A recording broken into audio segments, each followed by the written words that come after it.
next presentation has two particular features. First of all, it's the last one of the conference, which is either a matter of relief or disappointment, depending on your particular point of view. Certainly, from I think the UK side, a considerable disappointment that we are coming to an end. And secondly, that it features a very rare species, which is a minister of Her Majesty's government, not of Celtic origin, but a true Anglo-Saxon. We're very pleased, therefore, to be able to welcome DREK, Minister of State in the Foreign and Commonwealth Office, with responsibility for the Middle East, amongst other areas. Mr. Fatchett has been a Member of Parliament for some 15 years, and when in opposition he was responsible for foreign affairs and defence as opposition spokesman, as well as a number of other topics. Since he took up his post a year ago, practically to the day, he's taken an active interest in the Gulf. He's travelled there a considerable amount, as well as to other parts of the Middle East. And he's been, I think, notably active in support of Gulf and Arab activities in London. We're grateful to you, Minister, for joining us today, and we look forward to your presentation on foreign policy perspectives, UK policy.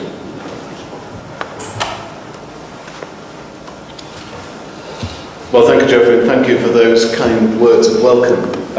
You are right in saying that I represent the small Anglo-Saxon tendency in the current UK government. Indeed, I represent probably one of the more powerful emirates in the United Kingdom or in England, and that is Yorkshire. And maybe at some stage we could probably consider one of the models as an appropriate model for the governments of Yorkshire, but that may be beyond my brief here this afternoon. Let me first of all thank the Emirates Centre for Strategic Studies, RUSI, and the Gulf Consultancy Services for organising this conference and providing me with the opportunity of addressing you here this afternoon. I realise from what you were saying, Geoffrey, that there is either a sense of disappointment or relief with the last speaker.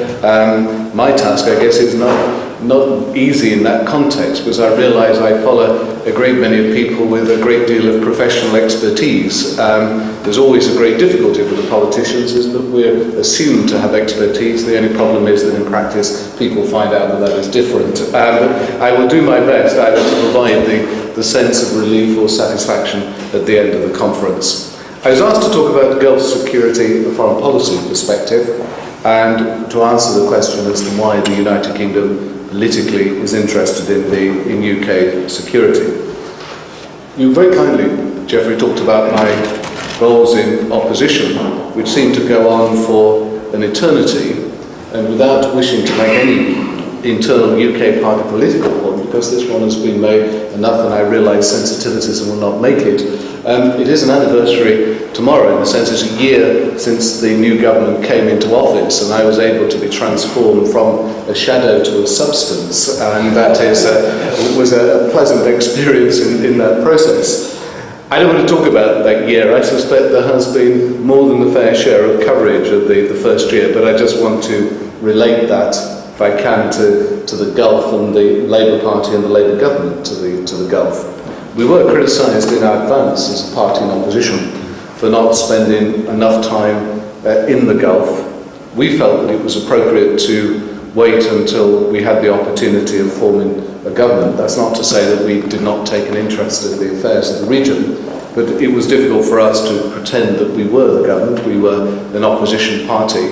But I hope that over the last year, the disinterest that some may have thought we had previously is certainly no longer on the agenda. Our interest in the Gulf and the region is well recognised, and I hope that we have, over the last year, been able to establish two important elements, which are in many respects a continuity of the policies that were there under the previous administration.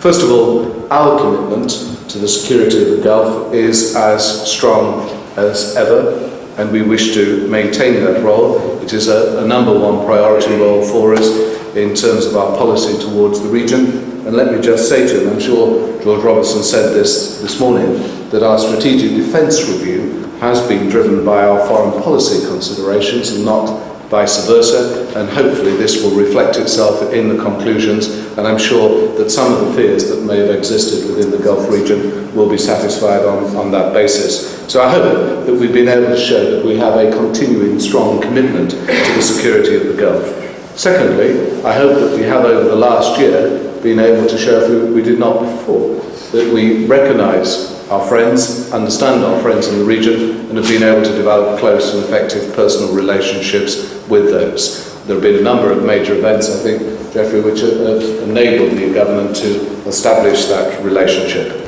So the last 12 months has been important for us to stress that continuity and to stress the recognition of the relationship between the United Kingdom and the Gulf countries. Why is the Gulf important to the United Kingdom? Well, I guess there are many reasons, but let me quickly refer to these, and these are self-evident, I'm sure, have been spoken on by my ministerial colleagues. First of all, the economic issues are crucially important. The Gulf is the most important oil-producing region and a key trading hub. And for all of those reasons, the economic well-being of the region is inextricably linked to the security of supply. That means that we have a United Kingdom interest in that security. We also have a further interest in that there are 65,000 British citizens living and working in the Gulf, and for them the Gulf has become a second home. And indeed, I had the pleasure of talking to the ambassador of the UK from the Emirates, who I'm delighted to say that London has almost become a second home for him as well. And we had a wonderful story about the ambassador's first contact with the British laundrette over lunch, and I think that's worth a novel in its own right, and I may be able to offer you a title about that. But there is a close and important link between us in terms of our citizens and also the economic link. And of course, strategically, militarily, the Gulf remains in a strategic and obvious key position. It is a gateway to the Central Asian republics. It is also part of a wider region in which the United Kingdom has a long-standing and remaining interest. We also share a common analysis with our friends in the Gulf of the threats and the problems that exist within the region. Our commitment to the Gulf security, as everybody knows, goes beyond mere words. Our armed forces, as George Robertson will be saying to you this morning, work closely together. We have joint training, joint exercises. All of those are part of the close association that exists between the Gulf and the United Kingdom. Finally, of course, we have demonstrated over the years that commitment by our work on the Iraqi no-fly zones, our work in terms of the liberation of Kuwait, and of course the Armilla patrol. So all of that shows the continuing United Kingdom involvement and interest. Geoffrey, you talked earlier in your conference about the way in which we can develop those relationships. We have talked previously, and this I think emerged over lunch yesterday at the EU-GCC conference, about the need to broaden and develop the ties that exist between the European Union and the GCC, and yesterday's meeting was a very frank and open one.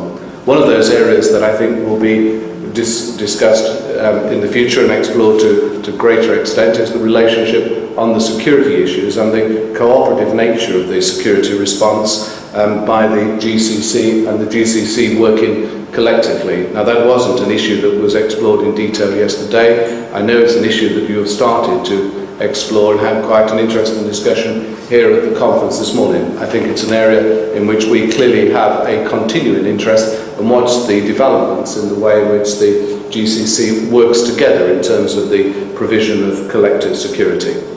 Geoffrey, I did say earlier that there are issues that we share common understanding and common analysis about. I would like to talk in this context about three issues that relate to the security of the Gulf and three issues that are obviously of political importance. First of all, the Middle East peace process. Secondly, the threat from Iraq. And thirdly, the developments within Iran. Firstly, the Middle East peace process. I think we all share a common interest that we should have a just solution to what is a long-standing and deeply divisive issue within the region. We have set out time after time, the position of the United Kingdom and of the European Union. We have stated that we see certain benchmarks as the way to make progress. We have set out, for instance, our objective in terms of further redeployments. We have talked about the interim economic measures. All of those measures and the objectives and the progress that we are talking about are shared objectives with the GCC countries. We all recognise that the fact that we have the frustration around the Middle East peace process, the lack of progress, creates a difficulty for you within the region and creates a difficulty for us in terms of our relationships with you. It would be in everybody's interest, clearly, for progress to be made. We have been working on this issue during the course of our EU presidency.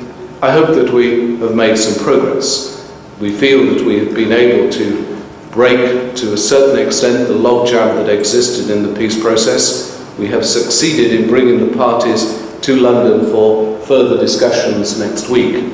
Now, it would be foolish of me to pretend that we've waved a magic wand and all of the issues will be resolved. However wonderfully intoxicating the atmosphere of London, we realise that there are still some issues that have to be resolved, and the key issue of those is the question of further redeployments and the extent of those further redeployments.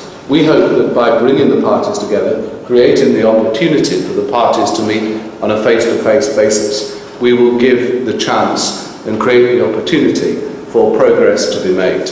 It is important, it's important to us, it's important in the region, it is clearly important for those who wish to see a just and a long-standing solution to this problem.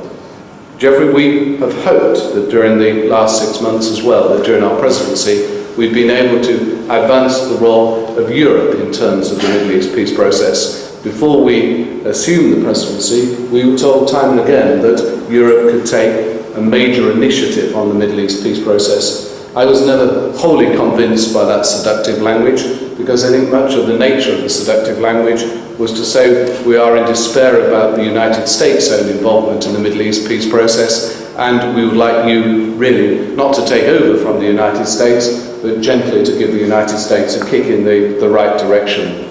We always held to the analysis that nobody wants us to be, from Europe, in competition with the United States. You cannot have two peace processes, but there is a complementary role that we feel that we can play, and a role that we consider to be important. And we feel that we have a right to play that role, because if you look at the contribution that the European Union makes to the peace process, we are substantial contributors. We have a real regional interest in the prosperity and in the political solutions. And we have tried during the course of our presidency to establish for Europe the complementary role, and also at the same time to give ourselves a voice and an influence over the way in which that process develops. As I said, the proof of this will be in the eating next week. We hope that we can make some progress. We hope that we've made a contribution. But I think we can say that in terms of the security of the region, there is no doubt that progress on the Middle East peace process is one of the key and important issues. Let me, if I can, now turn to Iraq, and where, again, we've had long discussions with our GCC partners about this particular issue. Chairman, there is no doubt that the threat from Saddam Hussein still continues, and that we have to be cautious of that threat and to determine our actions in relation to that threat. Britain has long been a constant friend of all of the countries in the Gulf in relation to the problems and the threats that are posed by Iraq. During the earlier part of this year, we worked with our Security Council partners, with our partners in the Gulf and in Europe, to try to find a diplomatic solution to the issue relating to UNSCOM and the role of the arms inspectors. We achieved some success in that respect. We got the agreement which Baghdad signed with Kofi Annan. That was progress in the sense that it appears to allow for inspection to take place without restriction and in a way that we would see as consistent with the United Nations objectives. We shall watch those developments with caution, because we need to ensure that that process of inspection continues. We need to ensure that Saddam Hussein and Iraq are rid of the weapons of mass destruction. Without that, there is a threat to the security of the region, and we will continue to make sure that the sanctions regime continues to exist unless there is compliance with the Security Council resolutions. Our position is determined on that. Our resolution, I think, has been shown during the events earlier in the course of this year. But let me say, we also understand that whilst people within the region recognise the threat that comes from Saddam Hussein, recognise the potential danger to the region, there is also within the region a concern about the state, the condition of the ordinary people of Iraq. And in the United Kingdom, time and again, governments have said that we have no quarrel, no argument with the ordinary people of Iraq. That must be the case. They are not responsible for the decisions which have been taken, and indeed we have every reason to express our basic humanitarian concern towards them. We have tried to address that issue. Last week, as part of our European Union presidency, we organised a conference here in London on humanitarian aid to Iraq. We were not for a moment trying to undermine and circumvent the Security Council resolutions. We were in support of the Security Council resolutions, and indeed I'm pleased to say that it was the United Kingdom that moved Security Council Resolution 1153, which extended and doubled the oil for food regime as part of the Iraqi sanctions. So we wanted to work within the United Nations framework. We invited all of the major donors. We invited our European Union partners. We invited the United Nations, and each of those accepted the invitation and came to the London conference. We also invited NGOs working on the ground in Iraq. Let me say the outcome of that conference was, I thought, tremendously interesting. It wasn't just to show that we had that concern. It also illustrated a point that I think is known extremely well to everybody here, and that is for the NGOs to work, for the aid activity to work, then it is important that on the ground there is cooperation from the government of Iraq. And what I found the most interesting part of the whole discussion was not the voices of the government representatives or the representatives of the United Nations, but it was the voices of those who had on the ground experience in Iraq, who had worked with the ordinary people, who had worked with the government of Iraq, who were saying to us that the major obstacle for them in getting their work done is the lack of cooperation from the government of Iraq. And I think one of the things that we need to emphasize throughout is that the humanitarian projects and programs can only work if we have 100% cooperation in terms of delivery. And there is no doubt in my mind that the NGOs were just looking at their objectives in humanitarian terms and not with any political axes to grind. And I thought their voice was extremely powerful and extremely important. So, Chairman, on Iraq, we will continue to maintain an interest. We will continue to liaise and work and consult with our partners within the region, and we will continue to ensure that the Security Council resolutions are upheld and that we will support the continuation of sanctions until there is compliance with the Security Council resolutions. Let me now turn, if I can briefly, to Iran. We watch with interest the developments which are taking place within Iran, and I was fascinated in the discussion that took place yesterday at our EU GCC meeting.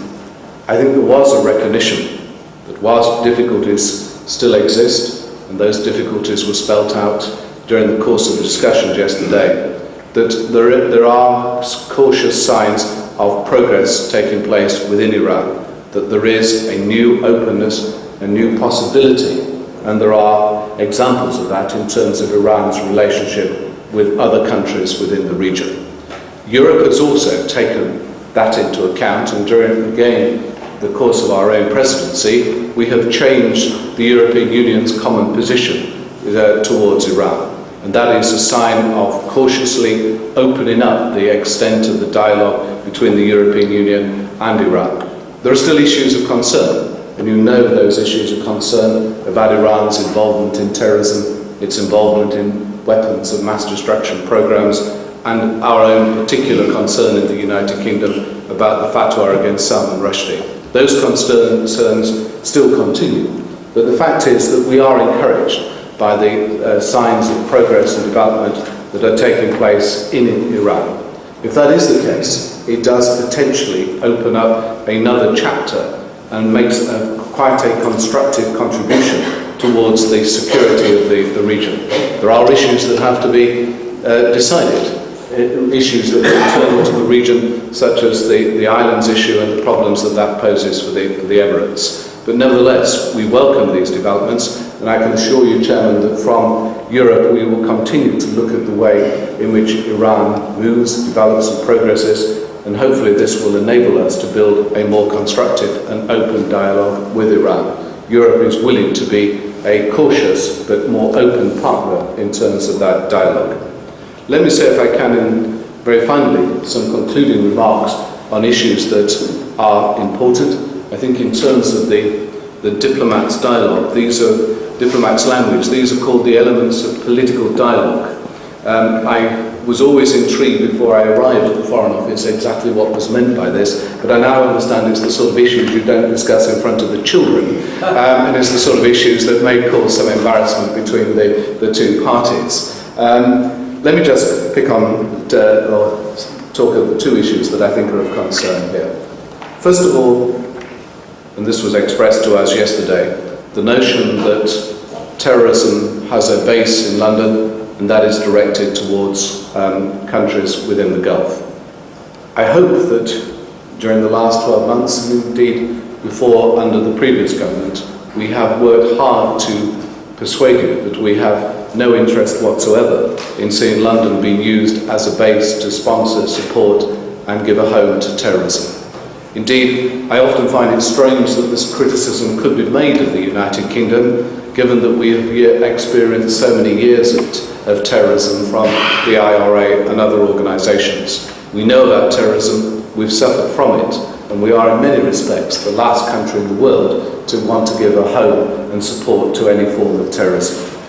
Chairman, we very strongly hold the view that London will not be used as a base for terrorism. That is why the Home Secretary has announced that we are looking at the law to deal with these issues, and if London is being used as a base to organise crime and terrorist activities in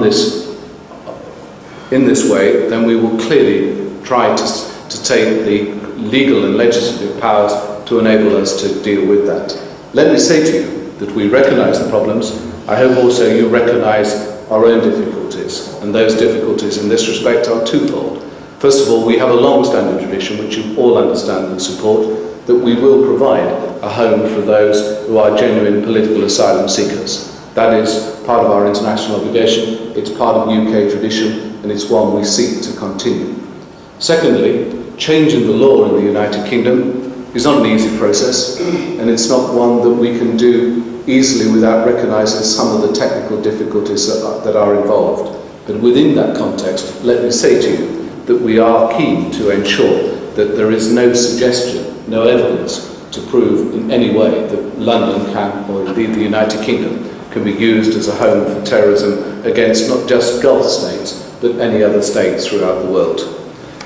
Finally, in this respect, let me talk about some of the matters that we have raised individually with Gulf countries, and that is the question of democratic development, civil liberties and human rights that come in that context. We are pleased with the way in which we have been able to discuss these issues over the last 12 months. We recognise that there are different paces of development. We recognise that there are different traditions and different cultures. And certainly, I for one would never wish to try to impose some uniform model upon countries from different regions, different backgrounds, different points of historical and political development. That would be foolish to do so. What I think is important in this context is that we are frank and open and enjoy and have the opportunity to have the discussion about these important issues. They are important to us, they are important to you, and we need to be able to engage frankly in areas of discussion of this sort. I'm told, and that I was not able to attend yesterday, but I'm told that over lunch at the EU-GCC conference there was a very frank discussion about democracy, human rights, terrorism, and nobody pulled away from saying anything that might be critical of the other side, but it was said in a way that was critical, constructive, and with respect for the other side. That seems to me to be a very healthy development, and one that enables us to take the discussion on these difficult issues further forward. I hope, Geoffrey, that we've been able, over the last 2 days, to make a contribution in that direction, to start to deal with some of these difficult issues, but to deal with them in a way that is constructive, helpful, and is mutually respectful.